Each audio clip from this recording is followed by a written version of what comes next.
Gopijana Vallabha Girivardhari.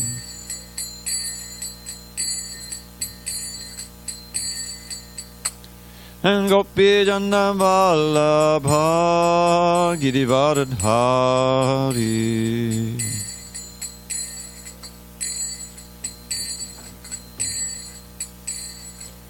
Yashodanandana Bhajana Ranjana. Yashodanandana Bhajana Ranjana. Yamuna Tira Vanachari. Yamuna Tira Vanachari. Jaya Radha Madhava Punjabi Hari.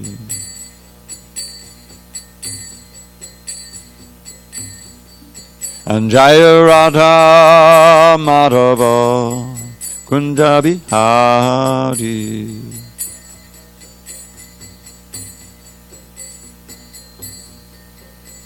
Gopichana Vallabha Girivardhari.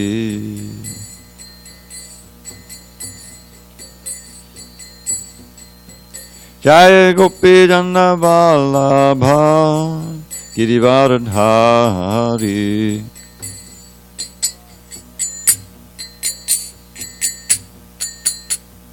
Yashodanandana Brajajana Ranjana. Yashodanandana Brajajana Ranjana. Yamuna Tira Vanachari.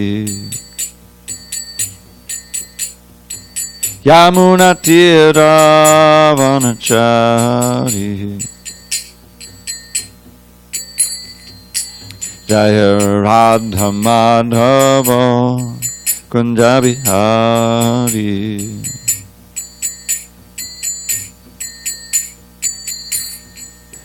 Jaya Radha Madhava Kunjabi Hari.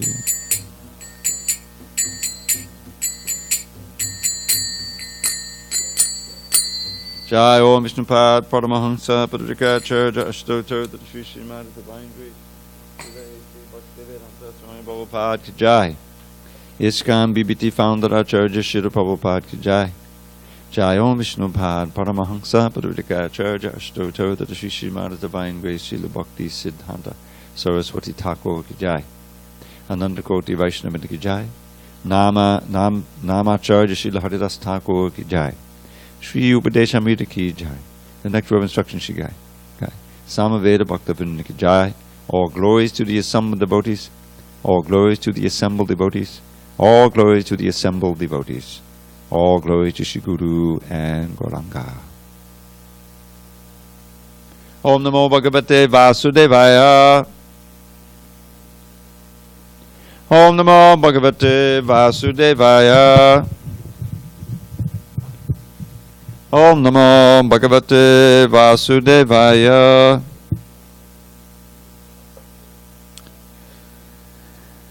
On this 4th day of February 2019 in SanDiego, we're reading from Sri Upadesamrta, the Nectar of Instruction, by Srila Rupa Goswami. Translation and commentary by His Divine Grace, A.C. Bhaktivedanta Swami Prabhupada.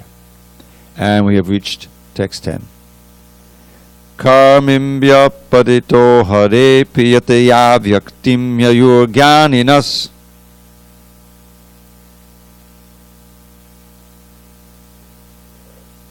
Tebhyo jnana vimukta bhakti padama premaika nishtastataha.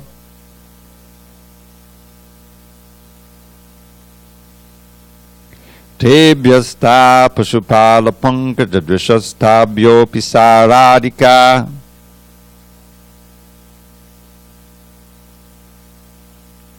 Brishta tadvadiyam tadi sadasi tam nashrayet kaskriti.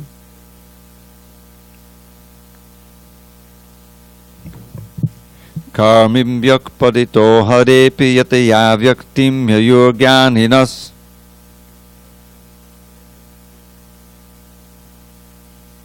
Tebhyo jnana vimukta bhakti padama premaika nishtastataha.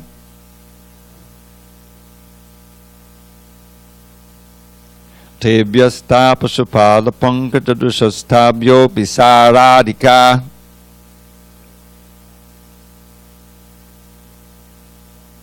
Preshtatam vidiyam tadiya sadasitam nashrayet kakriti.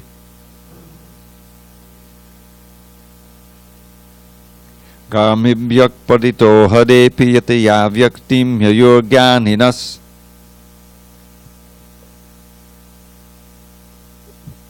Tebhyo jnana vimukta bhakti padama premaika nishtastataha.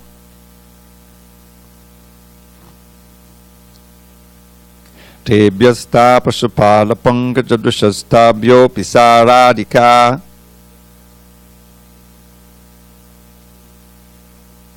Vreshtatam vididam tadi sadasitam nashrayet kakriti.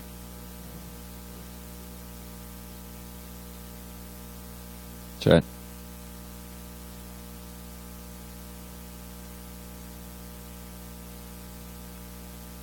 Karmibhyak padito harepi yataya vyaktim yayurgyaninas.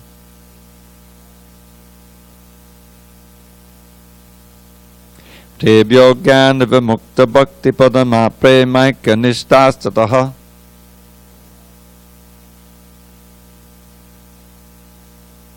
Tebhyasta pasupala pankajadusastabhyo pisaradika.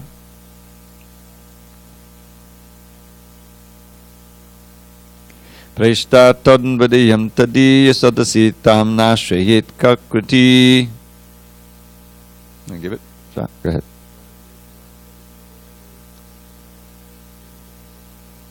Karmibhyak padito harepi yataya vyaktim yayurgyaninas.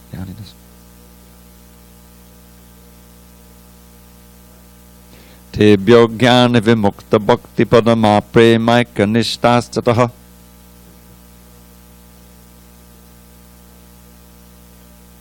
Tebhyasta pasupala pankajadusastabhyo pisaradika.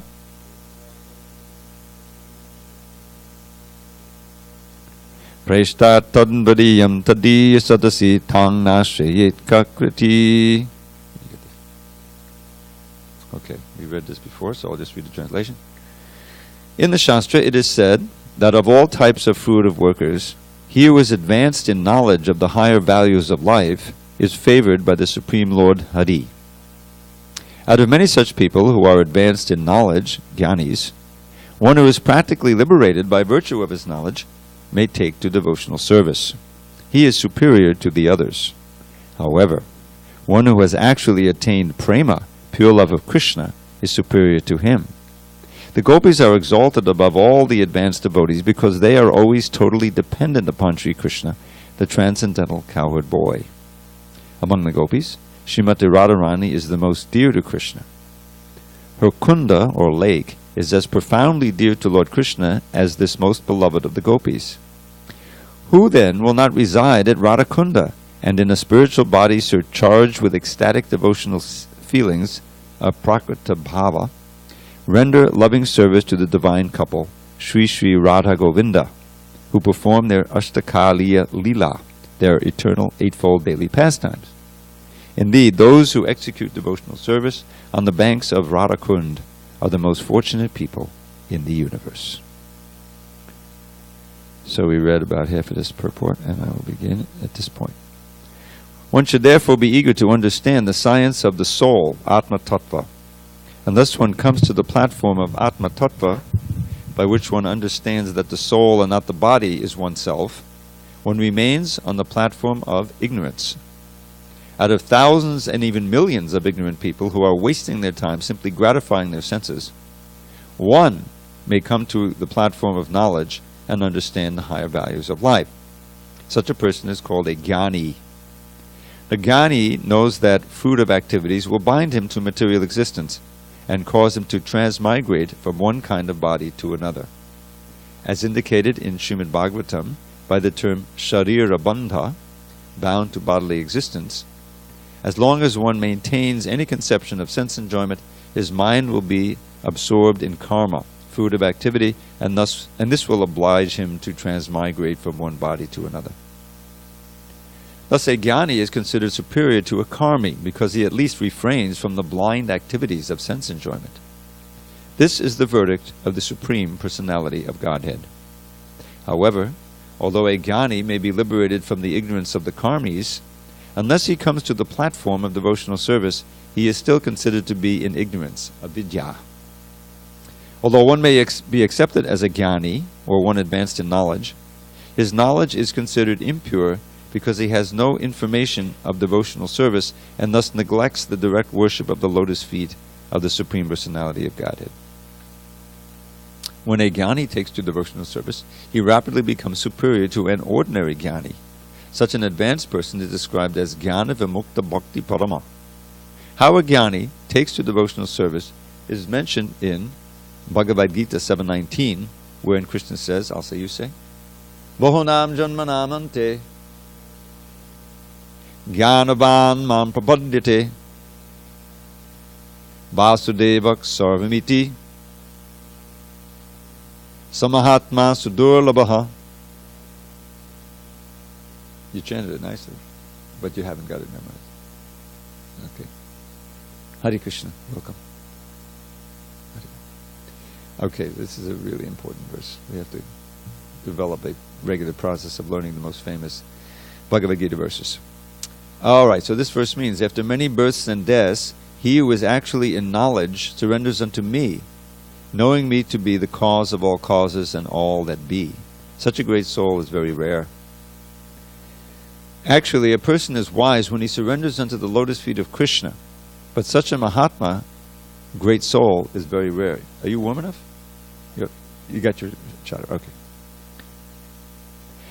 After taking to devotional service under the regulative principles, a person may come to the platform of spontaneous love of Godhead, following in the footsteps of great devotees like Narada and Stanaka and Sanatan Kumara. The Supreme Personality of Godhead then recognizes him to be superior. The devotees who have developed love of Godhead are certainly in an exalted position. Of all these devotees, the gopis are recognized as superior because they do not know anything other than satisfying Krishna. Nor do the gopis expect any return from Krishna. Indeed, sometimes Krishna puts them into extreme suffering by separating himself from them. Nonetheless, they cannot forget Krishna. When Krishna left Vrindavan for Mathura, the gopis became most dejected and spent the rest of their lives simply crying in separation from Krishna. This means that in one sense, they were never actually separated from Krishna. There is no difference between thinking of Krishna and associating directly with him. Rather, Vipralamba Seva, thinking of Krishna in separation, as Sri Chaitanya Mahaprabhu did, is far better than serving Krishna directly. Thus, of all the devotees who have developed unalloyed devotional love for Krishna, the gopis are most exalted. And out of all these exalted gopis, Srimati Radharani is the highest. No one can excel the devotional service of Srimati Radharani. Indeed, even Krishna cannot understand the attitude of Srimati Radharani.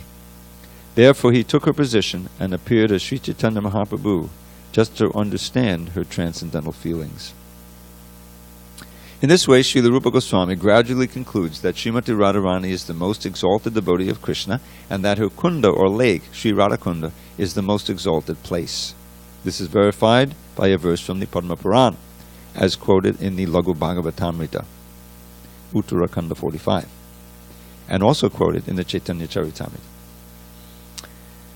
And we'll put that reference in. We'll have to fix that. Yata Radha Priya Vishnos Tasya Kundam Priyam Tata Sarva Gopishu Saivaika Vishnur Atyanta Vallabha. Just as Srimati Radharani is dear to the Supreme Lord Krishna, or Vishnu, so her bathing place, Radhakund, is equally dear to Krishna. Among all the gopis, she alone stands supreme as the Lord's most beloved. Therefore, everyone interested in Krishna consciousness should ultimately take shelter of Radhakund and execute devotional service there throughout one's life. This is the conclusion of Rupa Goswami in the 10th verse of Upadesamrta. Don't do anything rash. Take off radical. Om Jnana Timirandasya Jnanandjana Shalakaya Chakshu Unmilitam Mena Tasmai Shri Gurave Namaha. I was born in the darkness of ignorance, but my spiritual master Srila Prabhupada opened my eyes with the torchlight of knowledge. I offer my humble obeisance unto him and all members of Sri Puran. So this is a verse kind of in of a certain category. We find Lord Chaitanya doing a similar statement, or making a similar statement at the beginning of his teachings to Rupa Goswami, and that is, you start with everybody, and then you create a certain set among all living beings. He says there's only a small number who are human beings, and of all the human beings, there's a very small number who are actually regulated at all. And of all of them, there's only a few who accept the Vedas. And of all of them, there's only a few who actually are trying to get liberated. Of all of them. And you come down to a very, very small number who are actually practicing devotional service, and an even smaller number who have achieved prema. So this is a similar idea here. And he starts with karmibhya, what we know as karmis, or fruitive workers. And the idea is, than all fruitive workers. So he's already comparing them. One who is advanced in knowledge of the higher values of life is favored by the Supreme. So he's going with that. But the Srila Prabhupada begins the purport. He has half of the purport dealing with that first word. And he's talking about what it means to be a fruitive worker and the problems with it. And he quotes these verses. First he quotes from the Vishnu Puran about the different energies. This is an essential understanding that we have to have of how Krishna has all these energies and how they work, and what's the influence on them, and what independence do we have, what freedom do we have in choosing which energy is most prominent in our lives. So the verses like this is quoted in Chaitanya Charitamrita. Vishnu Shakti Para Prokta Chetu Gyakya Tata Para Avidya Kama Sangyanya Tritiya Shakti Rishite. That the energy, from Vishnu's point of view, all of his energies are transcendental. They're all his energies. So it says Vishnu Shakti Para Prokta. Para means spiritual.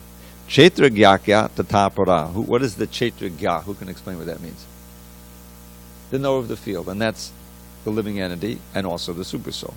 But here he's referring specifically to the individual soul, knower of the field, and that energy is also spiritual, para. Just like we learn in Bhagavad Gita, Bhumarapa or Novayo, there's these 8 material energies that are material because they're not conscious, earth, water, fire, etc.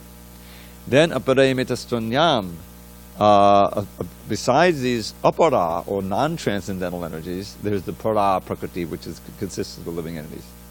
Prakritim vidime param jiva bhuta mahamaha.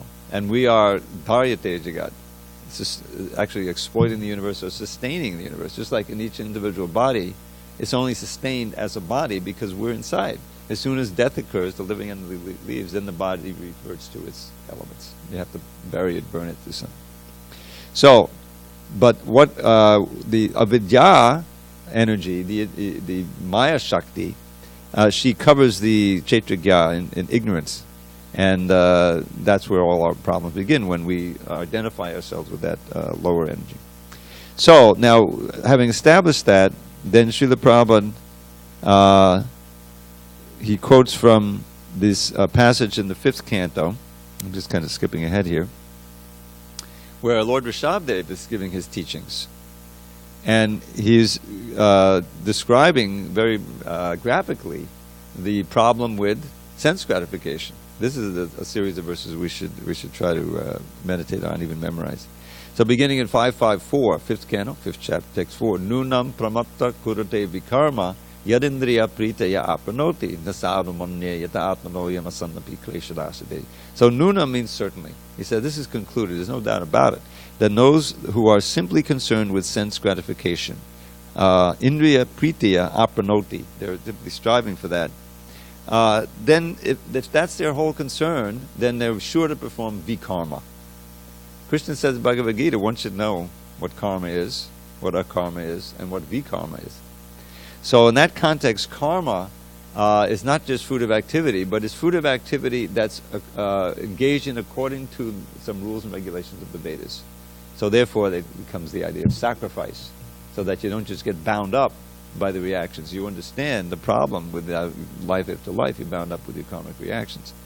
But here he's saying the person who has no idea of that, no acquaintance even with the Vedic instructions and the science of transmigration, simply indriya priti. This is what we have outside. This is what Kali Yuga is all about. And it's all pervading. Don't think if you go to India, you'll find everybody, a jnani and even a karma yogi. They're also getting infected very deeply with this idea. So here Rishabdev says, na sadhu manye, not a good idea. In my opinion, not sadhu. Sadhu here is an adjective meaning good or auspicious. Because the Atma, yata atmanoyam, by that activity, the Atma will stay connected to a material body. We'll have to get another material body, which will be kleshada. What does kleshada mean? Giving suffering, producing suffering. Just having a material body means you're going to suffer. Like I've got this nagging problem with my arm, which is minor compared to something. But it's just like, that's what it means to be a material body. Things happen, the body's just a fragile little machine. So that's the first verse of the 3. So what to do about it? If one is not simply pramattak, mad, and somewhat a little intelligent, then you have to inquire into the Atma Tattva. So that's the next verse. Parabhavas tavat abodha jato yavana jigyasata Atma Tattva. Many times I've explained this yava tavat pair, which is very, very useful for making an argument. You'll find it in many verses in the Bhagavatam, just by saying yatatata, just as similarly, drawing an analogy. Well, this is a little different. This means, unless you do this, you won't get this. That's the yavat tavat. So he says, parabhavas tavat. He begins with tavat. Parabhavas means defeat. Defeat means you don't go back to God, you don't get liberation, you just stay bound up in the material whirlpool of birth and death. That's parabhavas. So you're going to get it. Which is, why? Abodha jato. This defeat, this birth and death syndrome, this imprisonment in the coils of samsara, is caused by, who knows the root cause? Abodha. Abodha jata. Abodha means ignorance. It's born, jata, janma, from ignorance. So obviously, if we are aware of that, we want to educate ourselves. So he says, Parabhavastavat abodha jato yavan na jigyasata atma tattvam. Now this word jigyasa we should know from Vedanta Sutra. Atato Brahma jigyasa means curious, inquisitive. The whole spiritual endeavor begins with inquisitiveness in the right direction. Every human being with a normal mind is inquisitive. Every living entity, really. But the human mind has a capacity for philosophical inquiry rather than just where is food, where is sex, which is animalistic. So, but you have to be inquisitive about Atma Tattva. Without that, until you are, you're going to be in ignorance, and as long as you're in ignorance, you're going to be birth and death. You see the argument. Parabhavas tavad, abodha jato, yavan, na jigyasata Atma Tattvam. As long as you're not inquisitive about Atma Tattva, and that's where the way this middle purport begins. Therefore, one should be eager to understand the science of the soul, Atma Tattva. Prabhupada has pulled this right out of this whole purport, a lot of it is based on these 3 verses. So now what does he say there? Then he goes on to describe how this lack of inquisitiveness, this ignorance, binds the soul. So, parabhavas tavat abodha jato yavan jigyasata Atma Tattva yavat kriyas. Now with yavat tavat, there's 2 pairs in this one verse. As long as you're in kriya means fruit of activity in this context. Yavat kriyas tavad, that long, yavat kriyas tavad idam mano vai karmatmakam. The whole thing is the mind. The mind is the vehicle of the transmigration. You leave all of the physical body, the gross body behind, obviously. But the mind, which we've spent a whole lifetime filling with these thoughts, these aspirations, that's what forms the next body. We know that, right? So, yavat kriyas tavididam mano vai karmatmakam. your mind will remain karmatmaka, means colored by fruit of activity. That's all there is in there, basically. Is a whole kinds of things that you did enjoy, that you enjoyed for a while and couldn't enjoy, that you long to do, that you're afraid of, and all positive and negative. The mind that's filled with that is sure to get a material body. And in this age, when it's all horrible activities like meat eating and drugs and everything, you probably lose the human form and go down to some abominable, unspeakable species. That's what we're dealing with. So really, these verses are a call to us to get serious. You know, this is Rishabdev, after all. It's Lord Krishna in the form of Rishabdev speaking these very concise argument. So karmatmakam yena sharira, yena is instrumental. It means from this you get something. From this karmatmaka colored mind, this fruit of mind, sharira bandha, you stay bound up to a material body. So that's, the Prabhupada would love to quote these verses. And then there's one more verse which gives you the final solution. Evam mana karma bashang bayungte avidyayapan upadyaman. The first half of the verse just summarizes the situation. Evam mana karma basham. The mind, vasha means like a vega, is an urge or an impelling.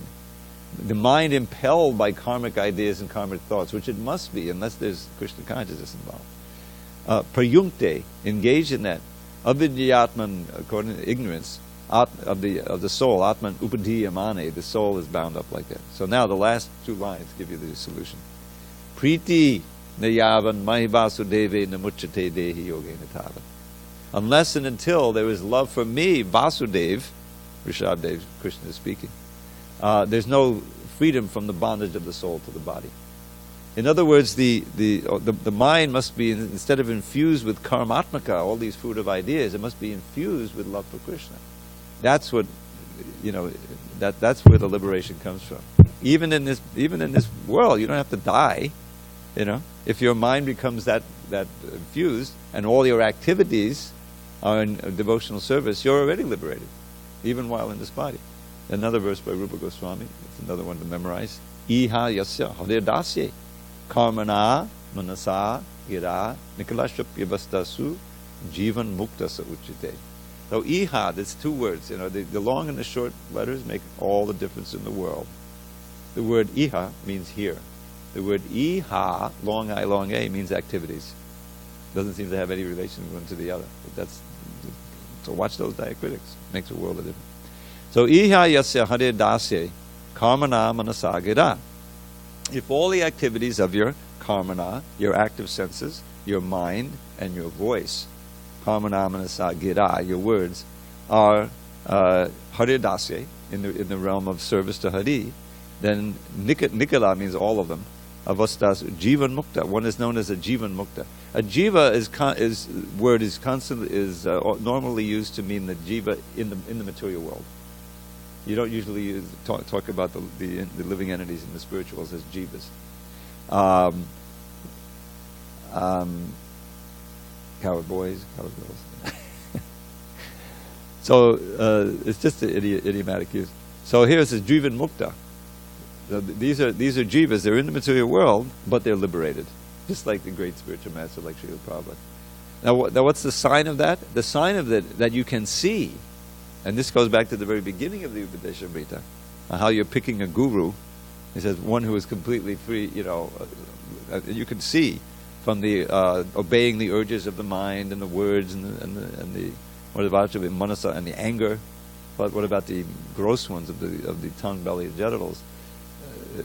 That's a spiritual master. He's liberated soul. So this is just the first word of this verse. What he's going on to say is a hierarchy of living entities, souls, and it's a long translation here. But basically, it is saying that out of many of those who are aware of the higher values of life, meaning that they're somewhat interested in these spiritual subject matters, one may be advanced in knowledge, gyan. One who is of those who are advanced in knowledge, one who is practically liberated by virtue of his knowledge may take to devotional service. So the knowledge can also give you like functional liberation. But if you just stay on that platform of knowledge, it's not secure. Prabhupada makes that point. There's that verse in the prayers to of the demigods to Krishna in the womb. Yen ye vindaksa vimukta maninas prayasta bhavad abhishuddha buddhaya ahuru krichena padam padatta patam chadonad yushmadangraya. Besides the bhaktas, they're saying, this is Brahma and Shiva and many other demigods praying to Krishna while he's still about to take birth in the dungeon of Kamsa. Devaki's there, Vasudeva. So there are these those who are jnanis, and by severe austerity they may rise up to the impersonal platform of realization, called the Param Padam. It's kind of a generic name, it means that's a transcendental position, but it's not bhakti. Because he says, Anye, there are others besides your bhaktas, O Lord, O lotus-naveled Lord. We're not part of those impersonalists. We understand you're a person. Vimukta minus trayasta bhavad abhishuddha buddhaya. They're averse to service to you, and therefore their intelligence is not purified. There is still a tinge of selfishness there. I want to be liberated. I want to be free from all the miseries of material life, and that's the content of their motivation. And so they're averse to. They're considering the lotus feet and is simply Maya, Mayavad. Everything is all these details. We're going to merge into the Brahman and stay liberated. But they said no, it's not secure, because the living entity is by nature a person. We have spiritual senses, spiritual minds. So those spiritual senses are also being repressed along with the material senses, if you neglect the personality of Godhead and personal service. And so even though a very few, by force of will and suppressing the senses and the mind, you can imagine how difficult, they come up to Brahman, they fall down again because they're averse to your lotus feet. That's referred to. But among the true jnanis, as Krishna says in Bhagavad Gita, and Prabhupada refers to that verse, Bahunam Janmanam Jnanavan Mam Prapadyate, that those who are truly in knowledge, they may cultivate knowledge for many, many births, but if they're really in knowledge, what's the evidence? They surrender unto me. All right, those who know this verse, Baba, you join me. Bahunam Janmanamante Jnanavan Mam Prapadyate Vasudeva Sarvamiti Samahatma Sudurlabha. So Sudurlabha means very difficult to find, not very rare, these Mahatmas. And what do they know? Vasudeva is everything. Krishna is everything. Personally and through his expansions as his energies and personal expansions. So really, you can imagine, try and imagine living in this consciousness where wherever you go, whatever you do, what to speak of the temple, but anywhere, everything reminds you of Krishna. How can you forget Krishna? Your very breathing, your walking, your thinking, right? Where does it come from? It's Krishna's energy. I'm Krishna's energy. Now that can only be, that blessed consciousness can only be achieved if you're aware and you're practiced to use everything that's in your control in Krishna's service, beginning with your own body, mind, word, wealth, voice, everything. Then whatever else you see, well, it's not engaged in Krishna's service yet, but it should be, and that's the impetus to preach. Because also the heart changes. The heart becomes very open and soft, and so you feel the poor living entities who are suffering out of ignorance, you want to give them the knowledge of Krishna. And that's why Lord Chaitanya's movement is inherently a preaching movement. Even though he says you should live on the bank of Radhakund, Yeah, he lived on the bank of Radhakund, or nearby it anyway, but he was preaching, writing like anything, and building the temple. They also took the trouble of establishing these temples. And the followers, we live in where you live really is where your consciousness is at. Prabhupada famously said, actually Advaitacharya said to Lord Chaitanya, who thought he was in Vrindavan, but he was still on the bank of the Ganges, and Advaita said, wherever you are, there is Vrindavan. Lord Chaitanya is Krishna. So the point is where your consciousness is at. Prabhupada's sitting in 2nd Avenue with the river of, I know that, I used to drive up and down that, not up and down, it's only go south, 2nd Avenue. Big thoroughfare, very busy, noisy. So he's sitting there, you can hear on those early tapes. He insisted the door be open so that anyone who wanted to come in, so sometimes it's so noisy outside, people with little Puerto Rican kids are screaming, and the cars and the trucks are going by. But Prabhupada's, he once said, I'm not here, and I'm really still in Vrindavan. Because that's where his consciousness is. He's remembering Krishna in Vrindavan. So that's the practical way in which we can live on the bank of Radhakund. Not that okay, when we really, if we really get advanced, we'll go and just live in Radhakund, we'll never be heard from again. That's not what Prabhupada wanted. You visit there, bathe there, you can take a dip, and certainly put some water on your head. Remember these chant these verses. So much bhajan can go on there. But then, being in live, and you come back and share it with all these poor people who never heard of Krishna, what to speak of Radhakund. That's the way in which we can benefit it. Just like Vaisheshika Prabhu, he has this wonderful outing every year. He stays for over a month, I think, right in Kartik New, and going every day. I went on a couple of those parikrams all around Govardhan. Part of Govardhan parikram is Radhakund. And there's a prayer, I think famous among the Brijbasis, called the Radhakripaka Taksha Stavaraj. Maybe you've heard of it.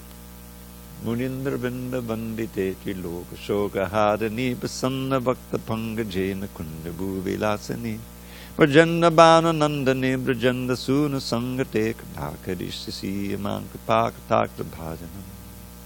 There's 12 of those.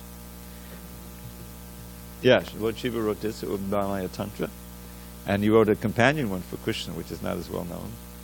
But at the end of this, there's Palashruti. There's actually a whole bunch of them. There's like 10 or 12 Palashruti.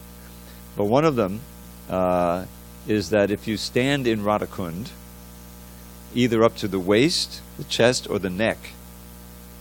I'm not sure why one would pick the neck if you have the waist available, but anyway, and chant these 12 verses 100 times, it says, actually. Then you get love, Radhabhav, you'll get prema.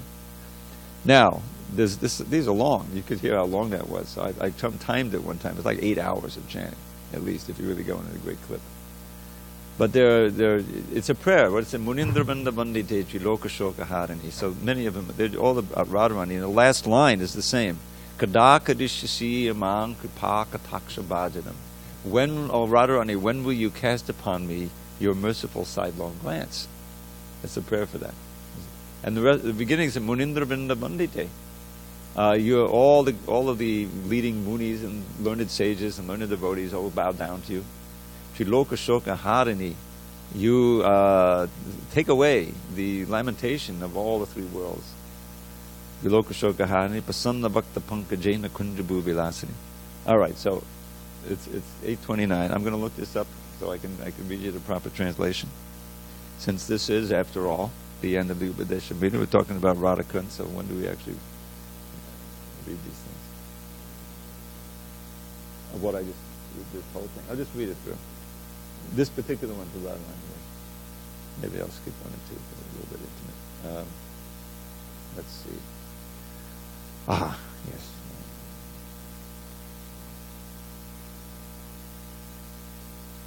And then it says at the end there,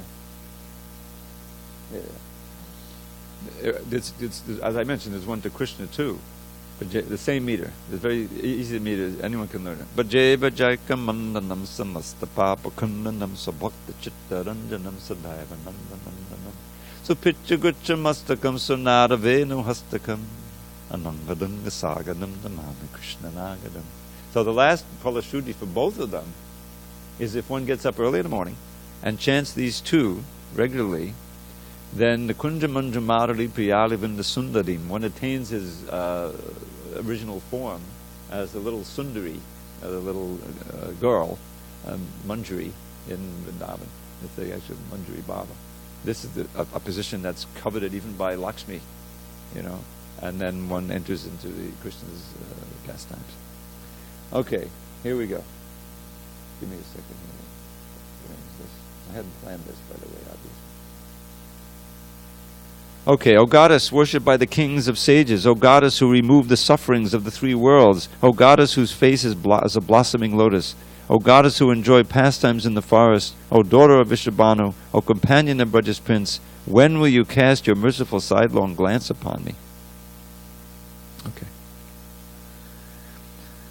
Oh, Radharani, who stay in a vine cottage by an Ashoka tree, whose delicate feet are as splendid as red blossoms, whose hands grant fearlessness. This is the mudra.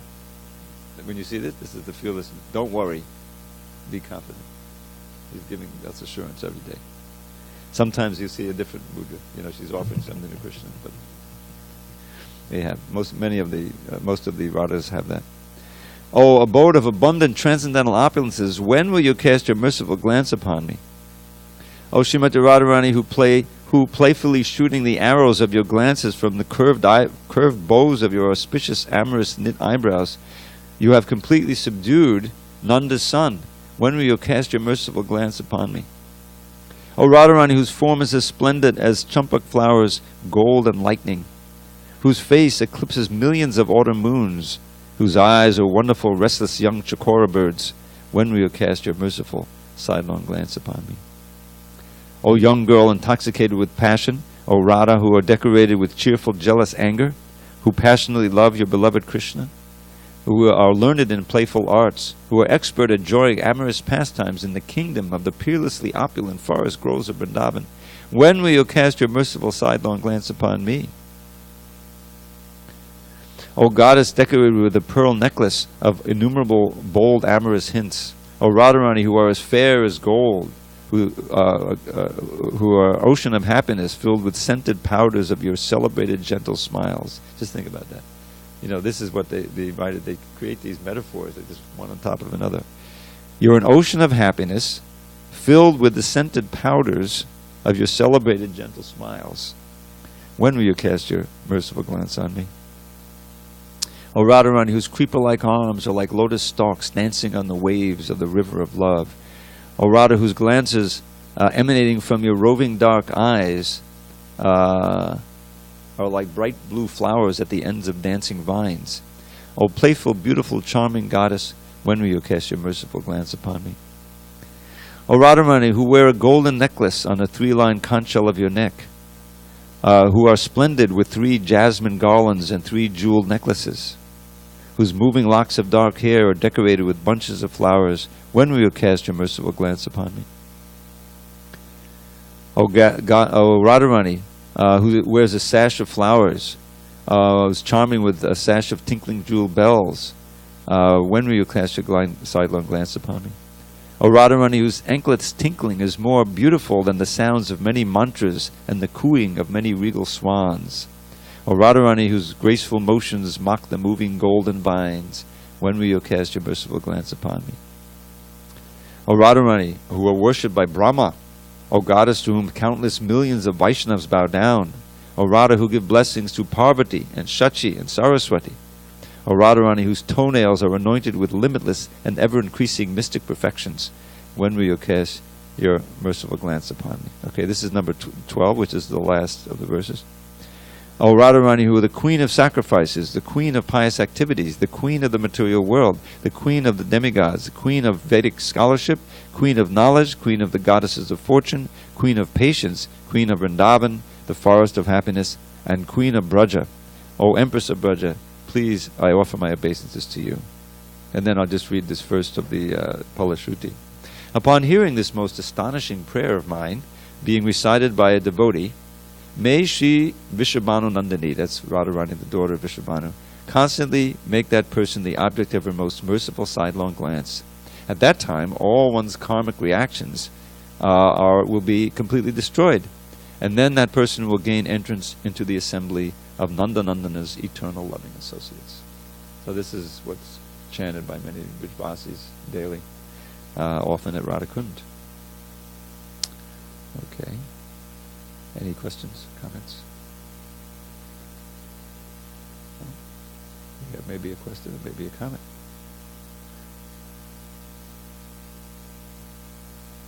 I'm sorry? Well, he filled up the microphone. Yeah, you said something about Puerto Rican kids and going into some place, and you said something about Srila Prabhupada. I missed. Yeah. Oh. What are you referring I have nothing against Puerto Rican kids. Yeah, I know you. the Lower East Side of Manhattan, I don't know what it's like now, but at that time it was quite an ethnic mix. You had the hippies who were the latest; they were kind of taking over certain places, and then they eventually left and went back to the suburbs, most of them. But it had been a lot of Poles. Polish. You go to the delicatessen. I lived there for a year back in '68, and they lived there. But there were also Puerto Ricans. They were a big ethnic group in New York, because they can come and settle in there. They're Americans. You don't need to go through this whole thing with the green card and everything like that. So they were in the more inexpensive places. Apartments, you'd find a lot of Puerto Ricans, and so right there in 22nd Avenue next door, there's a bunch of. So the kids would be sometimes you listen to those lectures screaming outside. It's summertime, middle of July, and Prabhupada's giving a lecture, and you hear them, yelling at kids, and so he says, can they make them quiet? And so one guy goes out, and for like 10 seconds they're a little quieter, and then they start yelling again. That's what I meant.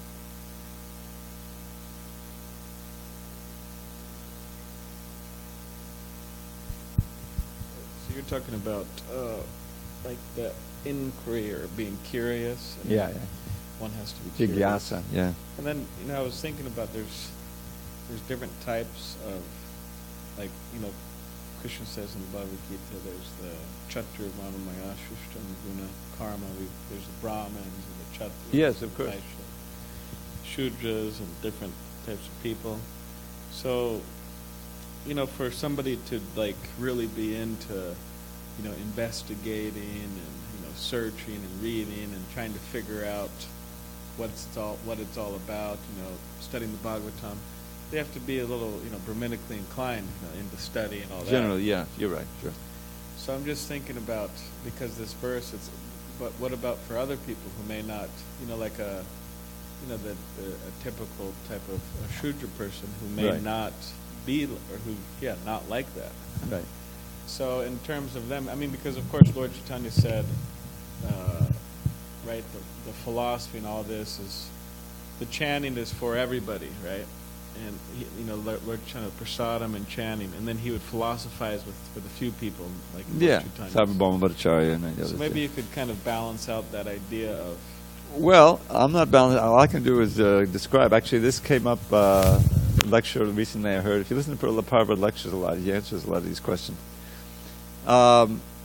This is one of the great advantages of Kali Yuga, because everybody's so disqualified in this age. Who really can sustain this Brahma Jigyasa for any time? This was one of the reasons that I assume. I don't have any mystical vision about this, but that Prabhupada came just at that time when there was like an opening where, let's face it, it was mostly due to LSD and people just taking it and I didn't take it, but I know from people who I hung out with, a lot of them took it, is that it just it's like an earthquake in a sense. It moves your understanding. It destroys your understanding of what you think is real. At least that time, it opens up a whole area of experience that is like beyond the curtain of ordinary, what you think is reality, which is exactly what serious transcendentalists who are inquiring into the absolute truth are trying to understand and perceive, to get a revelation of what lies beyond this illusory curtain, which we know is there, right? Now, so here you had this group, a large group, and New York was definitely one of the centers. There's two centers. So Prabhupada is there, and it didn't work at first. He's uptown where it wasn't happening, at first. And he was with that yogi, basically back and forth. He wasn't making much headway. There was one fellow who got close with him. But people heard about it, the grapevine, and they came down. The Paradox Restaurant, which I used to visit every day. I used to eat lunch there every day.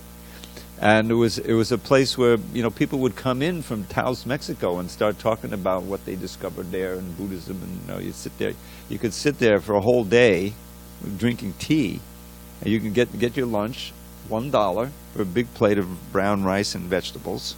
This is where I became a vegetarian.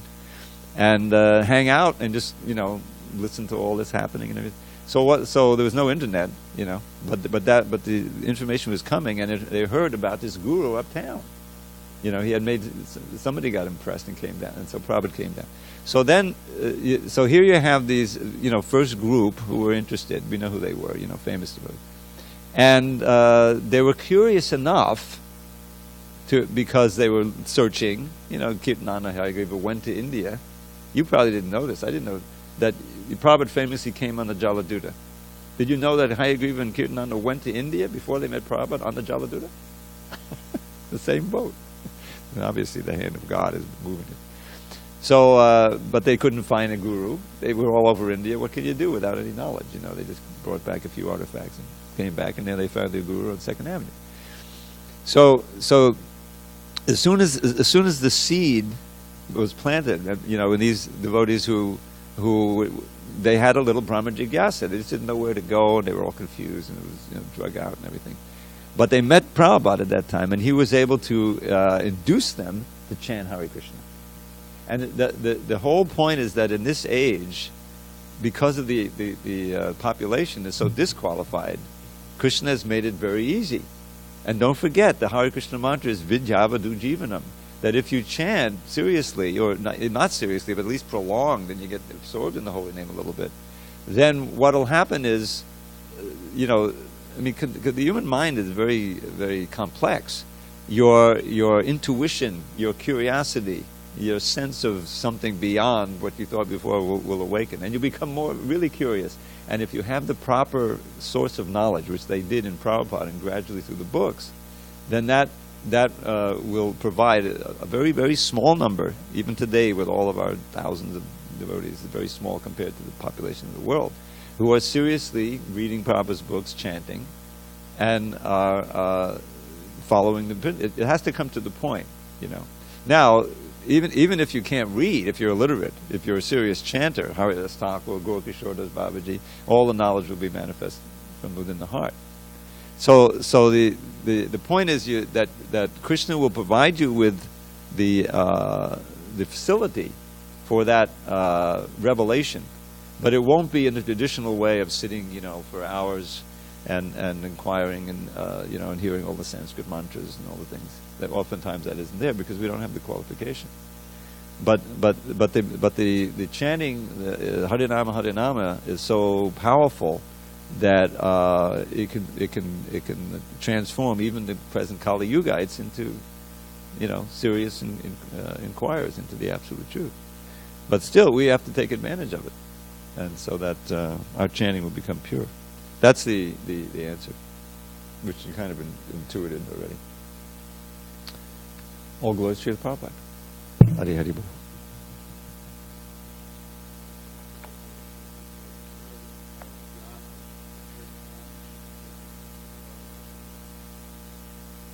What is it called? It changes the pronunciation. There's 3 N's. There's the regular N. Actually, there's 4. 3 N's. Ends with a dot under, end with a dot over, and end with the tilde. It's called the tilde, little curlicue. So we don't really pronounce it right. More or less it's JY or GY.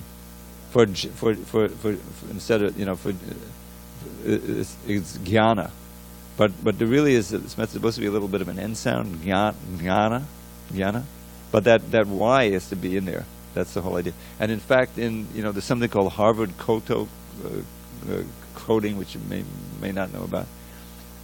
Before we had all these, because of the computers, the fonts, you can actually see, these diacritics.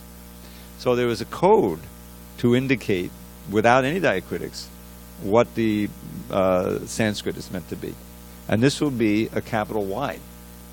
Because the Y is in there, but it's really the jnana. I mean, we're not that good, but just go with jnana. That's what you hear when you hear Prabhupada. Yeah, there's a Y. There's a Y sound in there.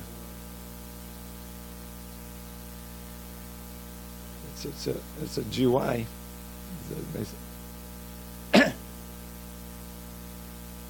That's pretty close.